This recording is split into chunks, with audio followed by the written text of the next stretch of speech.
We've literally built an entire economy of not just the United States, but the entire Western. All right, so what we got is Chemical Farming and the Loss of Human Health by Dr. Zach Bush. We're going to be doing some commentary on this while he's talking, because remember what we covered earlier, all of the diseases that some have found to be connected with glyphosate. Now, I'm not saying have been found, because correlation is not causation. There's correlations between certain diseases and this chemical called glyphosate, right? There's other chemicals out there as well, but glyphosate is one that we could focus on and one that we could do something about. Now, so we're gonna start this video. It's drawn by, I don't know the name of the group, but let's see, because we want to make sure everybody get their credit, because they do an excellent job. This is not the first one I see. It's called After School. So they put these up because they want to educate people. And you go to After School on YouTube. They got 1.8 million subscribers. They be giving some good information. They're one that I follow. Oh no, I don't. Let me subscribe. Oh, okay. I'm not subscribed on this channel right here, but I'm subscribed on Glyphosate Journey, which is where I watch all my videos. So we're gonna enlarge it. We're gonna start the video and we're gonna start our commentary. Please listen and pay attention. It may save your life. Civilization on healthcare. And that's been a hidden reality for a long time. But for thousands of years, the real control of populations has been around their food. And we find. So now, point one, family, if you want to control the population, you control their food. So not only are they controlling food throughout the country, we know in our communities that the food supplies and the food choices that are available in our community are done so for a certain reason, right? You want to control the population, you control what they eat, right? What do you get when you get somebody that's raised up on all processed foods? Somebody that is possibly more vulnerable to an education system that would train them to be non-critical thinkers, or as we call them, incots. Incots, that incot over there, non-critical thinker. All right, let's keep it moving. Find ourselves in that same, if not amped up version now that we have 7 billion souls on the planet. That becomes very, very big business when you start to be able to control food, and we see that. Now, this is why you will find articles where it might not be individuals that are saying anything, because Monsanto is a big ass business, but I'm so small that I'm not really, I'm not really a threat, right? I just want to make sure that my family, my tribe, the small group of people that listen to us here at Glyphosate Journey and support us and support our shows, I want to make sure that you got the information that you need, regardless of the risk or the damage, right? The ultimate political control is around the food chain and whether it delivers health or not. Read that again. The ultimate political control is around the food chain, and whether it delivers health or not. So this is a political thing too. It gets into the politics around our community and what politics are allowing in. Not only allowing in, but allowing what to be financed and what can be subsidized. Lord have mercy. I've basically found myself in a massively reductionist state of my understanding of the world around us when I had really spent, 20 years of my life studying medicine, which was the opposite, where every year and minute you study in that environment, they try to convince you it's more and more complicated, that there's 1,000 different diseases, that there's 10,000 different drugs to treat those diseases. Then But in reality, what started to deconstruct that world was the realization that the cancer I was studying under the microscope when I was devising. What he's describing was, at first, he was a non-critical worker. He didn't ask questions. He assumed that everything that he had learned was the truth, and he didn't need to ask questions. But then certain things start popping up that started waking up that critical thinker. And this happens to everybody that is involved with what we do. There's certain things, certain triggers, certain things, certain words that you just didn't have before. Certain realities that you start seeing, and you be like, damn, what's going on? Am I going crazy, or is the rest of the world crazy? But the rest of the world can't be crazy because everybody else is doing this. All right, but go ahead. Chemotherapy happened to be really the exact same process as an ulcer in the ankle of a diabetic patient. Again, sound totally disparate, but the end, totally reductionist viewpoint is it's only one thing, which is chronic inflammation. Inflammation is actually a normal biologic response to an injury. If we have a chronic inflammatory epidemic in the world, which is a better definition than lots of diseases, then we must be overwhelming the immune system of all of the public for some reason. So what he's saying is, with all these sicknesses, there's something that we're doing in the environment that is causing our bodies to react. He goes back, if I go back a few seconds, but I won't, because you go on and you can watch this yourself. He says inflammation is a natural response to injury. So somehow, unbeknownst to ourselves, we are causing injuries to ourselves. And what is the source of these injuries, sir? At the same time, sometime between 1982 and 2000, we did something to the environment to totally decimate the protection system of our immune systems. And the big tip-off to me in this process, here I am in the labs developing chemotherapy and is so buried down the rabbit hole of the pharmaceutical model. But there was a big tip-off starting to happen in the late 1990s and early 2000s that we were seeing diseases in what seemed like completely different organ systems in the population go epidemic simultaneously. Examples of this was certainly autism that you mentioned earlier. We had 1 in 5,000 children with autism in 1975.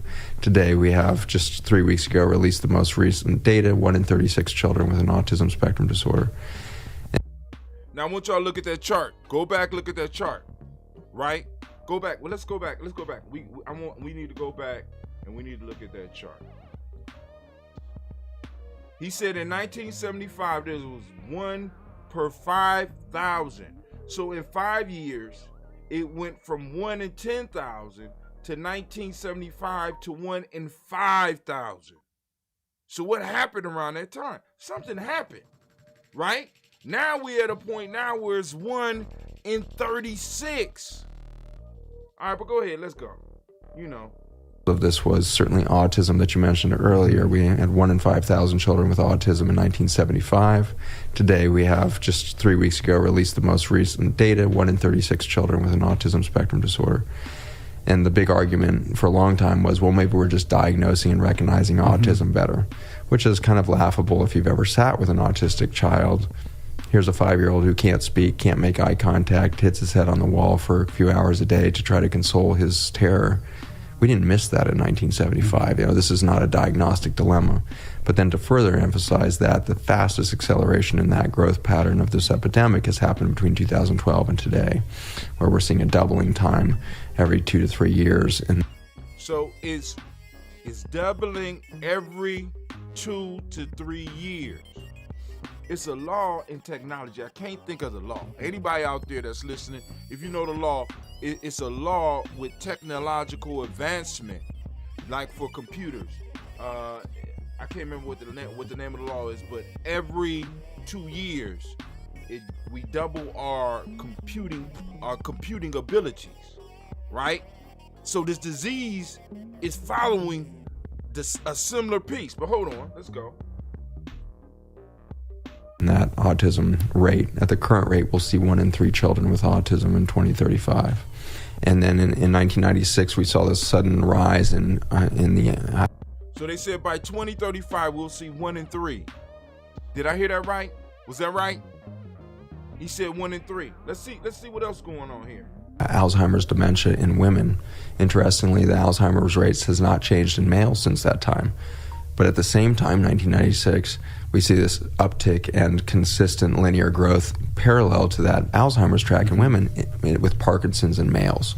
And so we have, species-specific, gender-specific, organ-specific diseases in the brain and peripheral cancers, all of which took off at the same time in the mid-1990s. Look at all those. Explosion. Look at the explosion. Look at the jumps. All about 1990. Explosion, family. Man, what's going on? What's happening? Why is this? What is going on? Crohn's disease, asthma.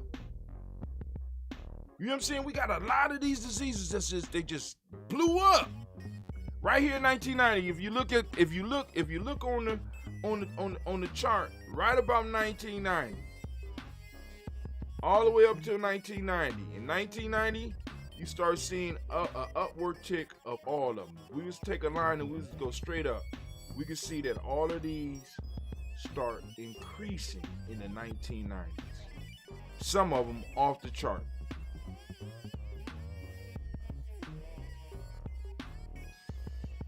All right. Wow. Autoimmune disease, unbelievable epidemic starting in the late 1990s. And so this was like the cracks that were starting to form in my worldview, that maybe there weren't 1,000 different diseases because they all started going epidemic at once, which really begged the question, is there a root cause of the root cause of the root cause of all disease? In the same way that we've misunderstood the gut and what gut health means, we misunderstood soil for the longest time. And in the early 1900s, really the late 1880s, we started to change the way we farmed. Simple things happened. So now I want y'all to understand what happened. So he made what would be considered a super jump here. He's going from medicine to soil. And this starts to happen when you start having a more holistic vision about everything that's going on, where you start seeing an interconnection between things, right? You start using your mind and you start saying, well, damn, you know what I'm saying? It's connected. You start seeing connection. So he jumped from one thing to another. So bear with us, family. Happened like we went to steel grinding for wheat instead of stone grinding it, which meant we could get more of the fiber out of it, which means we created a higher gluten and a higher refined carbohydrate load in our flours and in our wheat system and everything else. So that's one example of a shift. But the main thing that happened is we started to disrespect the importance of crop rotation and soil rest, cover cropping, etc. This led to a massive death of the topsoil, which led to the Dust Bowl that ran through the 1920s and 30s. And it's fascinating that here we are only 80 years out from this event where our ancestors, 2 generations, 3 generations, were literally starving to death. We had soup lines that went for days, across the entire Midwest, and houses were literally being buried in dust of dead soil that had died. During the Dust Bowl, we actually, for the first time, started to outsource our food production because these people lost their local gardens and farms. Mm-hmm. So we started to rely on importing food for the first time, and we started to outsource that concept. Then World War II hit, and we did something interesting, which is we had this huge petroleum industry that was revved up bigger than it had ever been in the history, because we had all tanks, jeeps, mechanized warfare for the first time in human history on this scale. We had planes for the first time. I mean, this was like full out, totally different thing that had ever happened in history, and it was a world war, much different than World War I in its scope. And so we see this huge petroleum industry that suddenly grinds to a halt because the war is over. So we have this glut of petroleum, and we suddenly realize we can extract nitrogen, phosphorus, and potassium out of that coal. Now, oil. So he made a jump from, he started talking about medicine, started talking about soil, then he went into the mechanisms behind World War II, and then the end of World War II, you had all this oil. Pay attention, family, because it's coming. He bringing it. That oil, and we started making chemical-based fertilizers for the first time. So they found a new marketplace for this oil. How many of y'all knew that fertilizer chemical-based fertilizer is what we use mainly here in the United States. How many of y'all knew that your food is being grown in petroleum dust? Is it just me? I mean, because this shit is new to me. Well, not really, because Nomo didn't tell me, I didn't hear him speak about the petroleum industry and his involvement in soil production, but he did let me know that the soil in America had lost all of its ability to actually provide nutrients for the plants. And we ate the plants, so we wouldn't get the nutrients nor the minerals, because the plant wasn't strong enough to extract the minerals from the soil. But go ahead. I digress. Soil. And it was a great message to the farmers who were still suffering with bad dirt in the Midwest. Is like, you don't need to do crop rotation, you don't need to compost, you don't need to go back to thousands of years of farming tradition. Just spray this chemical on there. Yeah, forget about whatever you might have learned during the Dust Bowl. Yeah. Yeah, that was 40 years ago. That's all ancient times. We're modern now. Yeah. And so these farmers started using it, and it became a revolution for them. And it was actually called the Green Revolution of the 1960s. And so the Green Revolution was actually use of nitrogen, phosphorus, potassium, or NPK fertilizers. And the NPK fertilizer did turn plants green because nitrogen and phosphorus do that. But what was lacking in those plants for the first time in history was the nutrients and the medicine that should always have been in that food. Did y'all hear that? I need to repeat that. Did y'all hear what he said? It allowed the plants to get green, but the plants were not able to extract the nutrients that gave us the nutrition and the medicine. Because remember, our ancient ancestors said, let your food be your medicine, right?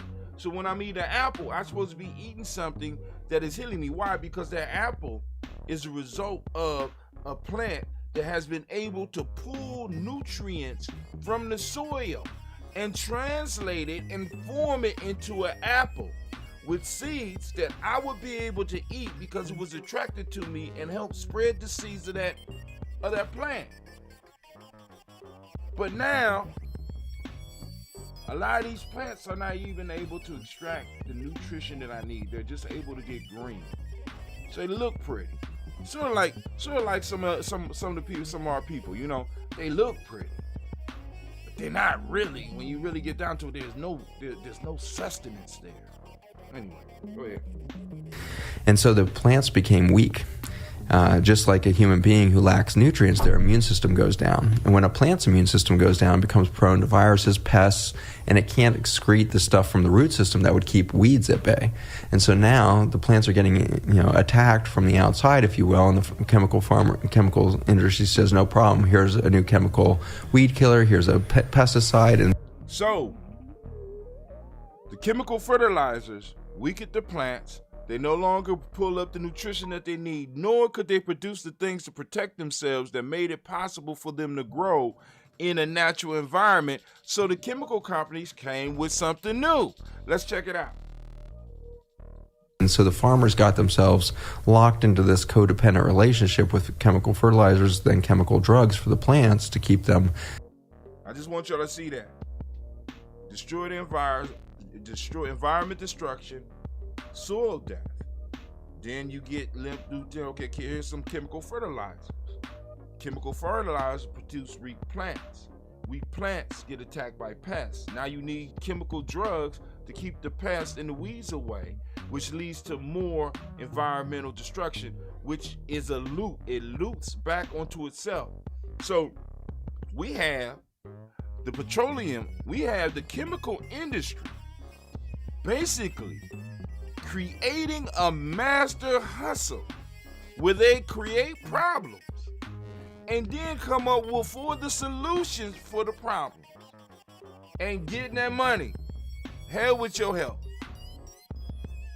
All right, go ahead.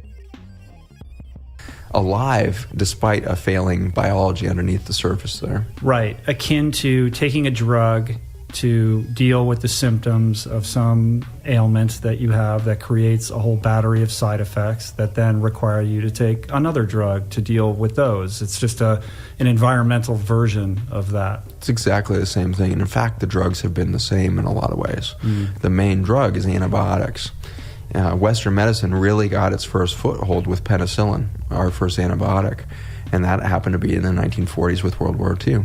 And so we developed in the same decade the antibiotics that would kill the bacteria in our body with the antibiotics that would kill the soil. And I say antibiotic because these chemicals that we were using as pesticides are largely antibiotic rather than what you would think of maybe a weed killer or something.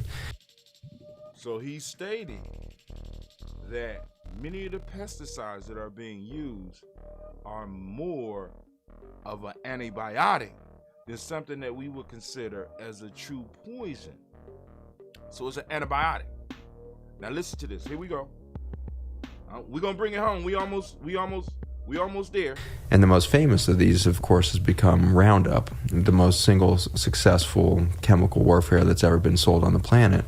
We currently sell and use 4.5 billion pounds of glyphosate, which is the active ingredient in the chemical, to treat the soil. Now, this was the chemical that we talked about just a few minutes ago, so let's keep it going. Of the earth, 4.5 billion pounds of a single chemical annually. That chemical was never patented as a weed killer. It's only been patented as an antibiotic, and then it was repatented as an antiparasite, antifungal. That was the original purpose of it, correct? Well, it's the mechanism. It's the mechanism they recognized. And so the mechanism of glyphosate is to go in and block enzymes in soil bacteria, fungi, and plants. And that enzyme pathway is called the shikimate pathway, and it's important because it makes a number of the essential amino acids. Our bodies are composed of over 200,000 proteins, but we only have 20,000 genes. We have this pathetically dumb genome in the sense that a flea has 30,000 genes. So you're two-thirds as complicated as a flea at the gene level, which I find reassuring. If I can't find my keys or I'm having a bad day, I'm like, hey, I'm two-thirds as complicated as a flea. What are my real expectations here? But the reality is we're very simple at the genetic level, and yet we make over 200,000 proteins from a bunch of amino acids. There's 26 amino acids that will build those 200,000 proteins. Those 26 amino acids are just like the 26 letters of the English alphabet in the sense that the vast majority of those are useful, but not critical. But the vowels, these 8 vowels in our language, if you subtract one of those vowels, you can affect hundreds of thousands of words. The vowels in the amino acid vocabulary here are the essential amino acids, which if you start to tweak any of those 9, you're going to start to lose tens of thousands of protein structures in their functionality and in their unique form. Hold on. So how did this connect? Because because you're going to bring it together, but I just want you to notice that. So he went talking about the proteins and the importance of the proteins and how certain amino acids, essential amino acids, are being affected by these chemicals, by especially that glyphosate, right? So now he's saying if you take out the essential amino acids, it's thousands of functions that your body will not be able to carry through or to be able to do effective. In other words, you become weak like the plants. So you can't fight off the diseases. You can't fight off the parasites like you used to. So just like the plants, humanity and those in our community are being weakened because of all the chemical intake that we have, especially when we start talking about the antibacterial, because not the antibacterial, I can't think of the word. The word that they use with that the herb killers are really, they are antibiotics. These antibiotics are attacking certain things. So go ahead, Tim. Let's keep it going. You keep talking. Stop it. And so those essential amino acids, not only are they important like the vowels, they also can't be made by the human body. So those 9 have to come from your food chain somewhere. So the 9 essential amino acids are not made by the body. They have to be taken in through your food. And if your food don't have these, then guess what? You become weak like the plant. So you can't fight off the pest, the diseases, or It's crazy, right? We got a super loop, a loop of problems here. Let's keep it moving.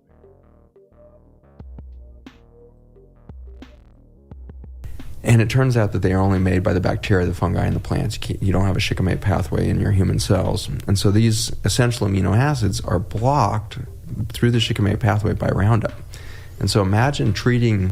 So the essential amino acids, so glyphosate attacks the plant's ability to produce these amino acids, and that's what kills the plants. Now, so this stuff is being used, and the way of whatever. Let them finish. I'm just, because it started coming together when I heard this, and I'm sitting up here. This makes sense. Hold on.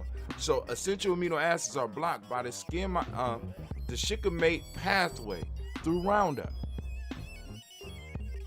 So we can't get what we need, which are 9 essential amino acids, because of the chemical within Roundup, within these herbicides. A food chain with a chemical that blocks the ability of these plants to make the building blocks for a healthy human body. Mm-hmm. Forget about a human, it's a dog, a cat, any mammal, any complex multicellular biology is going to depend on these essential amino acids. And we literally, in the last 15 years, subtracted out the ability to build the body because we changed the 26 letters.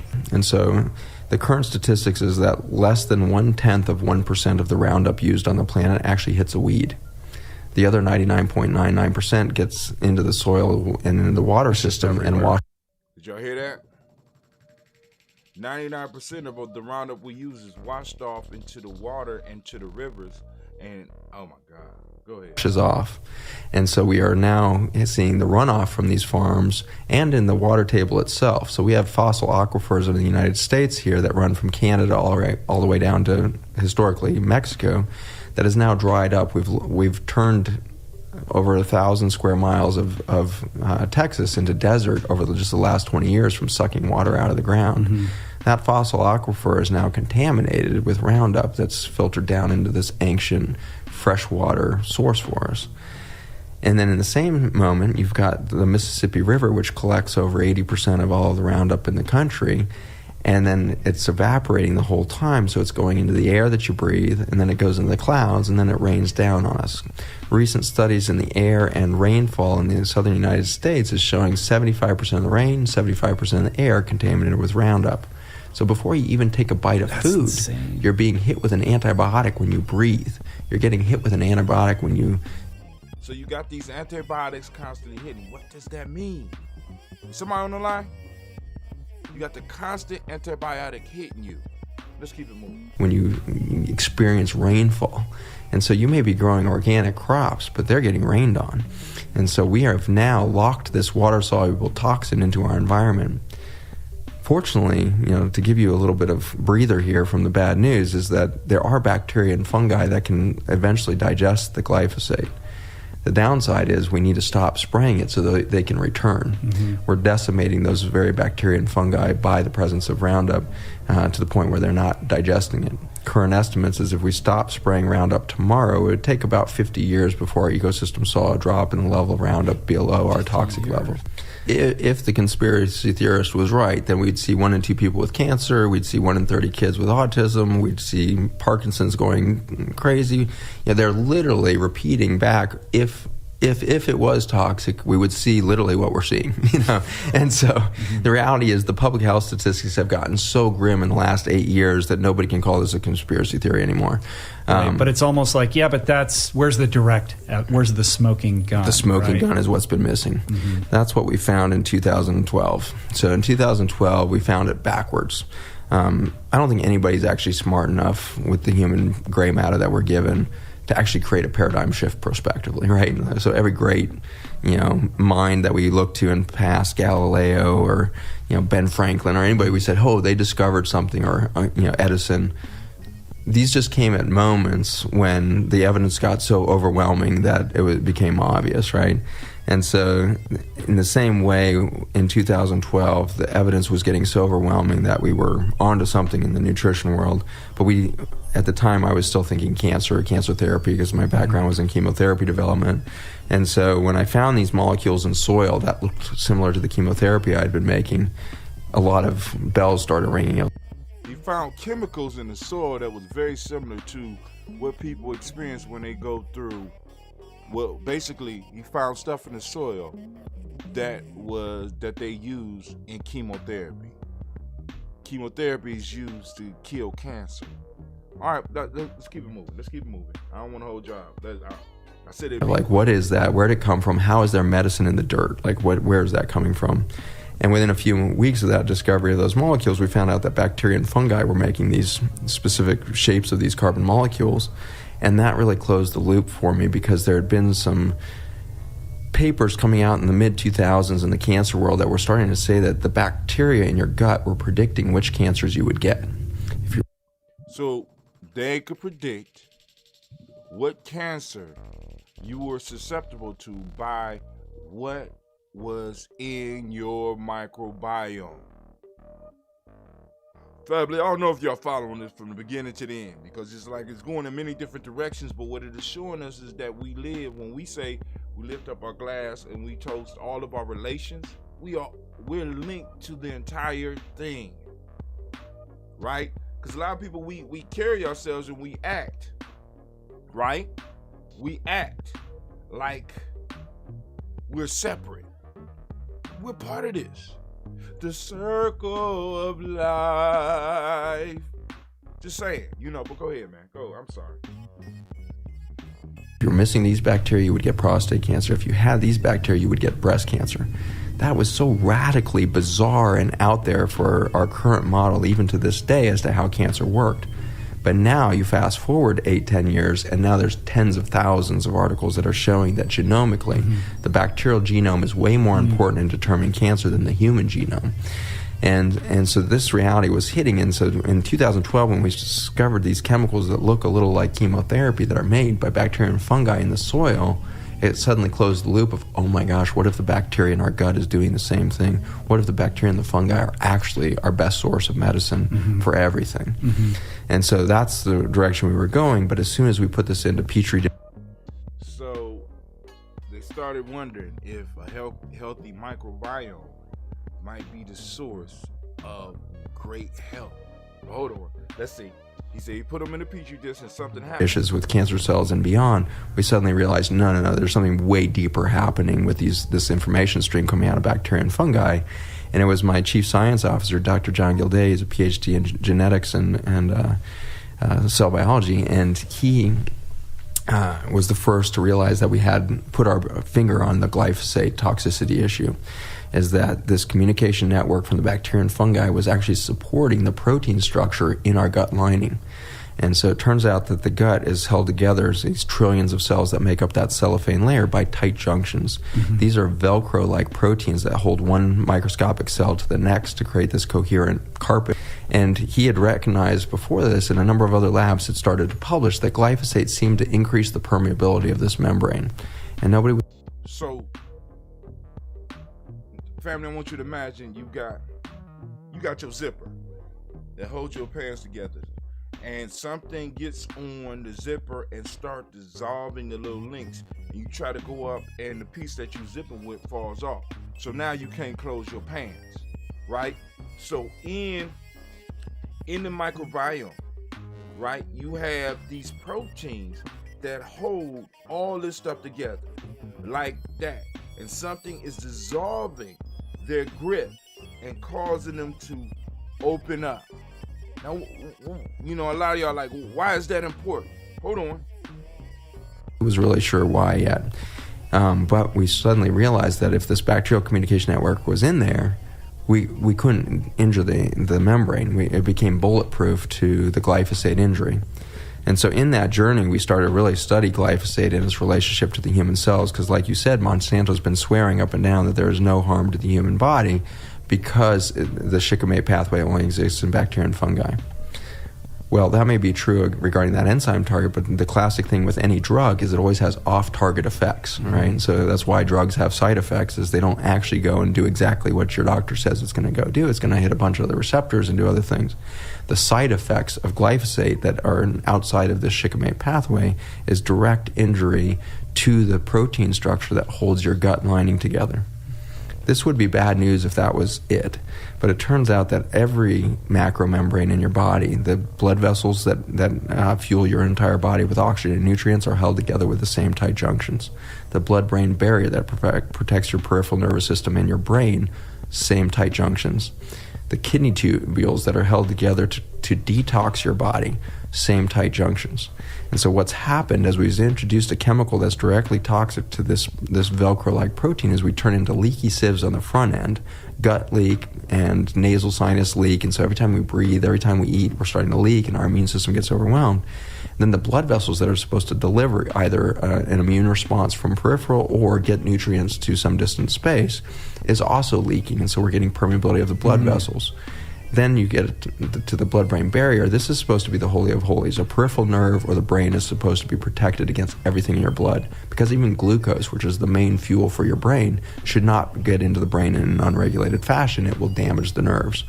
And so the holy of holies of the central and peripheral nervous system is being destroyed. And so if that's true, if glyphosate was really damaging that, then we should see a massive explosion in neurologic injury to children and adults starting in about 1996.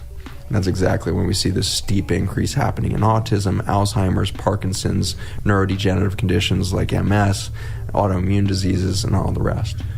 I mean, all of this has sounded like a lot of bad news, but identifying a problem is so much of the solution, you know. And so now that we identify the problem, look, we've put into our food chain a chemical that deletes the ability to build a healthy human body. We've put into the food chain a chemical that deletes the medicine out of our food, which we didn't have time to talk about, but that same shikimate pathway makes the alkaloids, which are the medicinal features of our food, is deleted by glyphosate. So we build a diseased body, we build a food chain that doesn't have the medicine in it, and then we take away the most vital thing, which is this microcosm-macrocosm phenomenon you just talked about. So far I've been describing to you that we are losing the identity between the outside world and our immune system by the breakdown of these membranes. We get leak. That's literally taking away self-identity from the immune system, and so we get autoimmune disease where we're starting to react to our own body as if it was foreign. In the same way, at the macro level. And that is why I started making that ambrosia, because I'm like, what? You know what I'm saying? I didn't have these words, but it's something happening. So I'm like, is it the sugar? Is it? I mean, it's all this stuff combined, all the stuff we're breathing. But I said, because I started looking at fermented foods. I'm like, cool, maybe more fermented foods, which made it easier for your body to absorb nutrients. But now you're starting to find out that even when you ferment some of this food, it doesn't have what your body needs.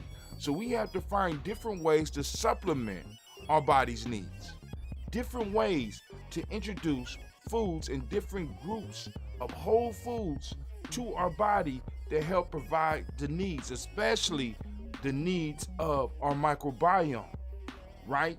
We got to find ways to build up the amino acids in our body in a healthy way so that we can help support those links that stop some of this leakage.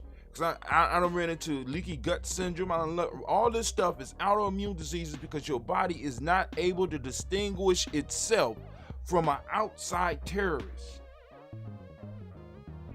You're losing your biological identity, just like many of us are losing our cultural identity. So what is happening to us as people on this planet is also happening to us in our biology. You top all this off and you get crazy. We need to learn to deal with our crazy. This is crazy. We almost done. I believe we're losing our self-identity as human beings as we start to leak.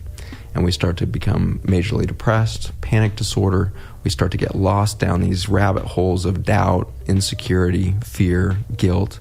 We have spiritual crisis. We have relationship crisis that's on an epidemic level equal.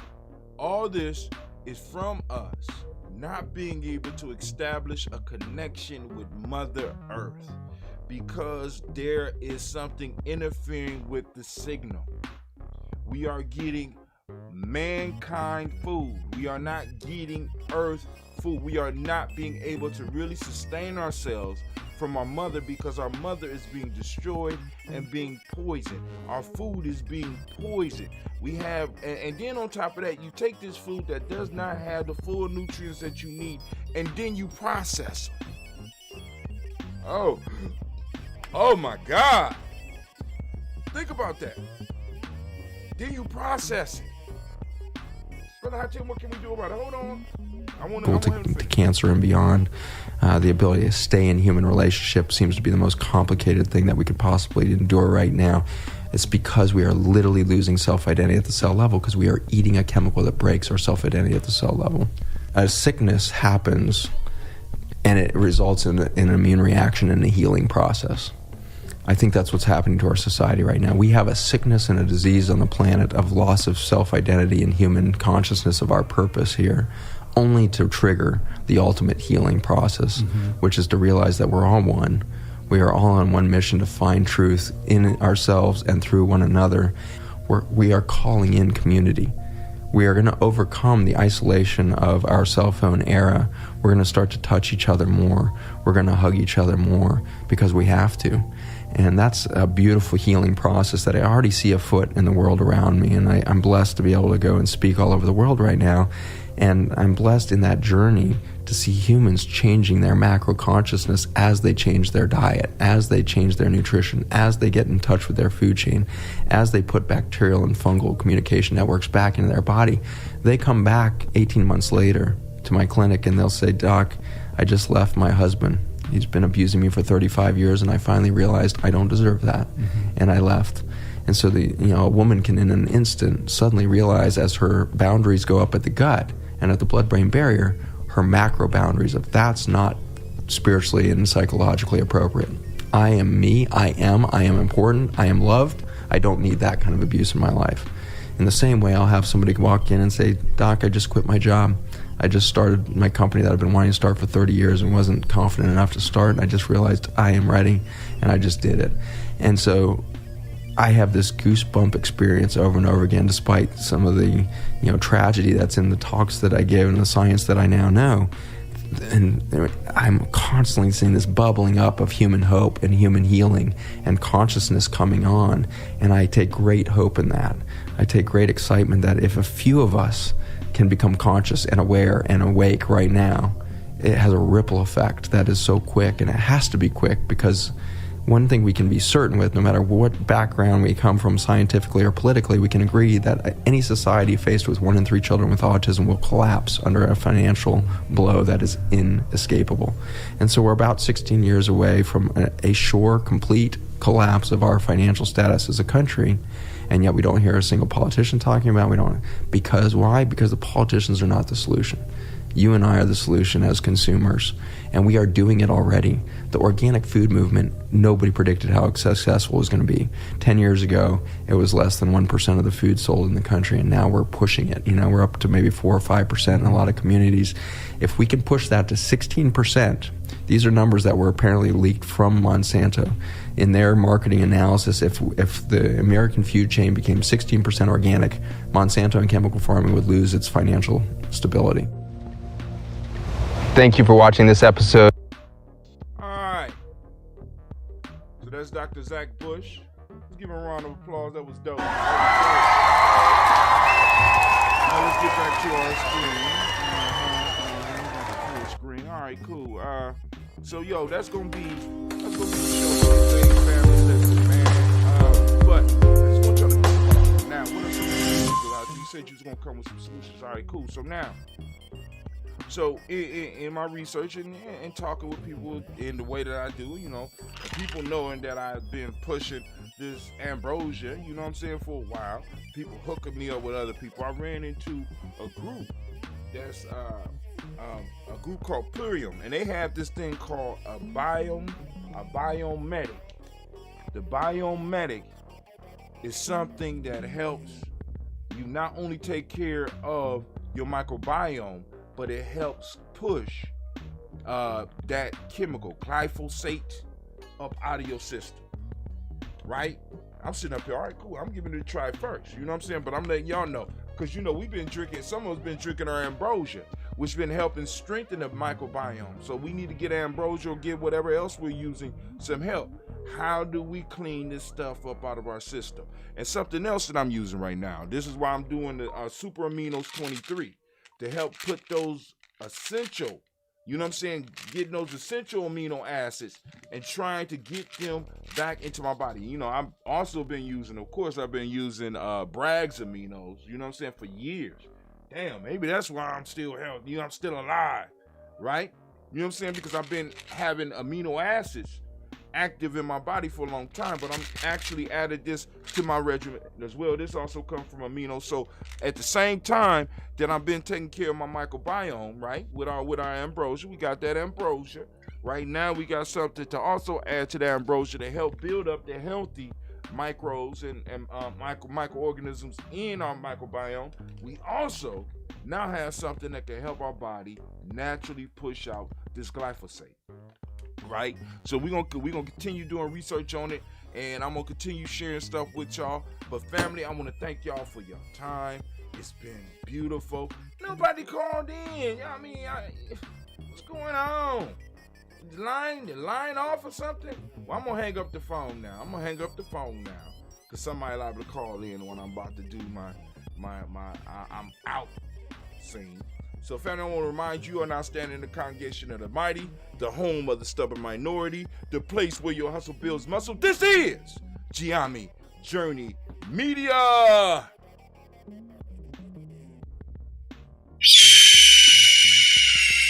Oh, thank you.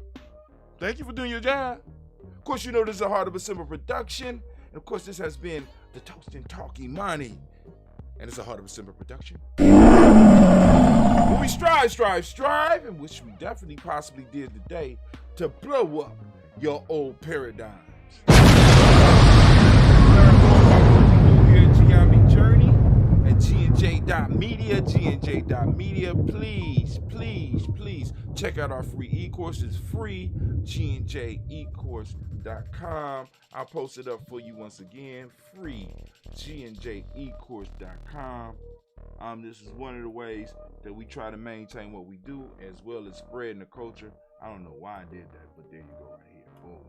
All right, free GNJecourse.com. This is Brother High Tim, and I am out.